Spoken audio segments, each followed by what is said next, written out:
Kirabal. Kita lang.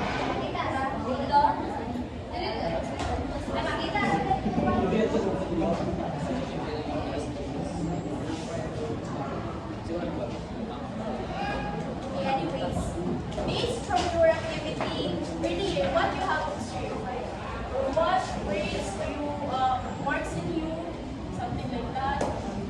Information. Based on the activity, what you have observed, based from the grades, and someone give me one grade or phrases that is being presented earlier in the activity.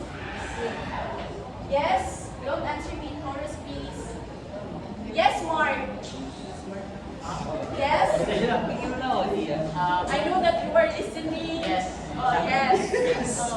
For me, my own insights or understanding about the PVC lately, usually for me, it's all about electronic devices that we use in digital learning. Exactly. Thank you for your comprehensive idea, Mark. Okay, exactly. Very good. And those words would be the content or one of the content of our topic for today.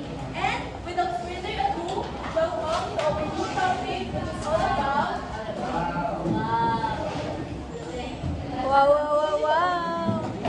Wow. innovative technology.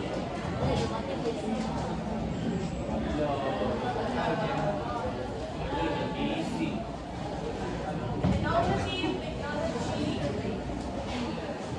for teaching and learning Assessments, assessment.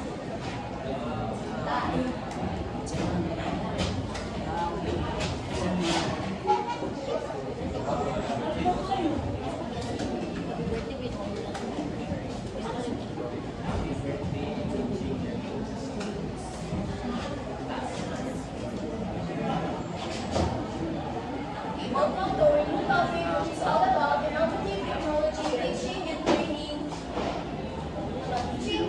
and assessment tasks. In this topic, it has 3 lessons. But first, we will going to discuss the first lesson, which is all about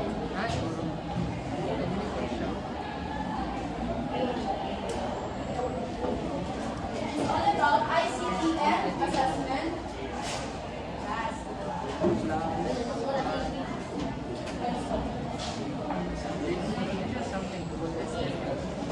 Before anything else, let's have the objective first. When you please meet everyone. At the end, end, the student should be able to please read. Identify the different types of assessment. Discuss basic concepts related to assessment. Explain the concept and rules of ICT in assessment. Yes, exactly. Since we already know the different types of ICT, what is ICT, can someone give me what is the definition or based from your own understanding, what is assessment? What assessment is? Do you have any idea? Yes, Olin?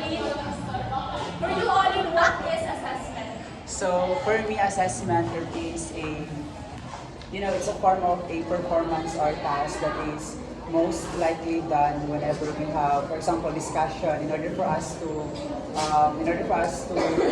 monitor or evaluate the progress of someone or our students, we have to conduct an assessment. It may be in a form of quizzes or performance tasks, or it can be in a written form, oral form, or whatever it is, as long as it is used to measure someone's learning or skills after a simple discussion.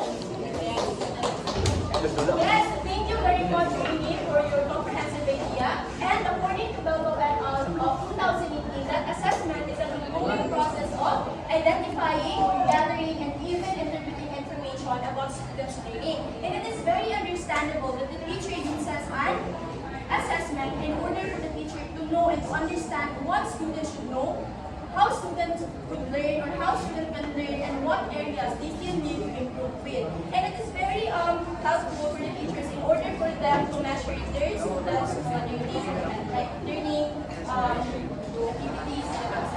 Next, in fact, in education, there are different main types or different types or even main types of assessment, but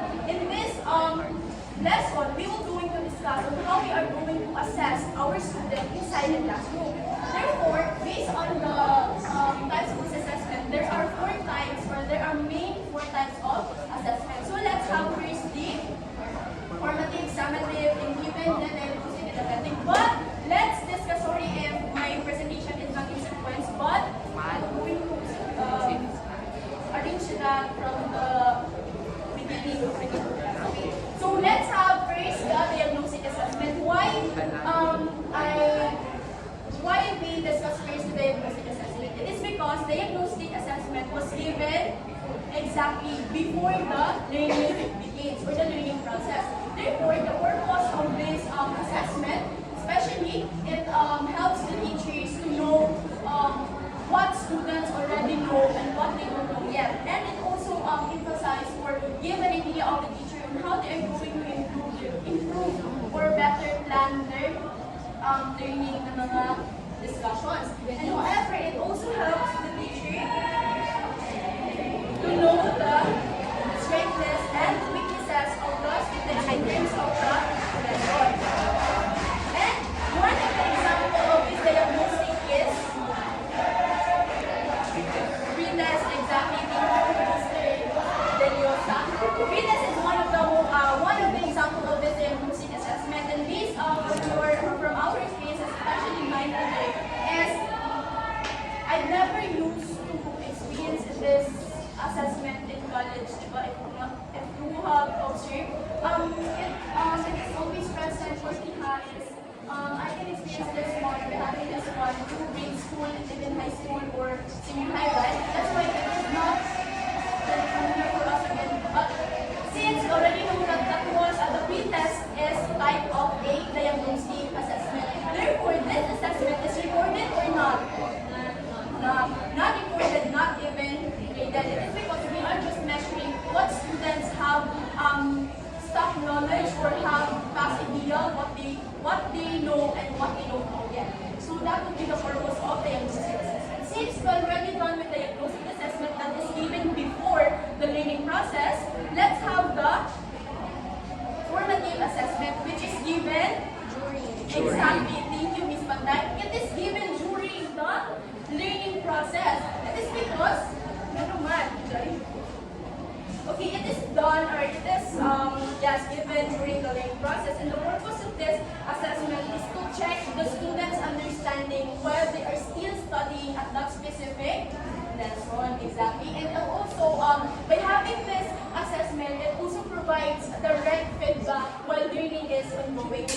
And its most typical example for this is impromptu quizzes. So after this lesson, so say for example, after this lesson, we were going to have a short quiz. And that would be an example of formative assessment. Do you think formative assessment is just for short quizzes? Yes or no? Ayo, yes or no? Just answer. Do you think the short quizzes is just the example of formative assessment? No. What would be the other example?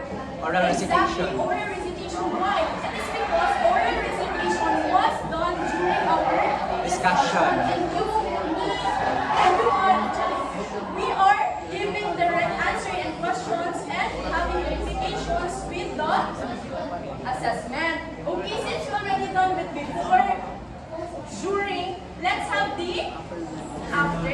And that after is considered as exactly summative assessment. It is summative assessment is given after the learning.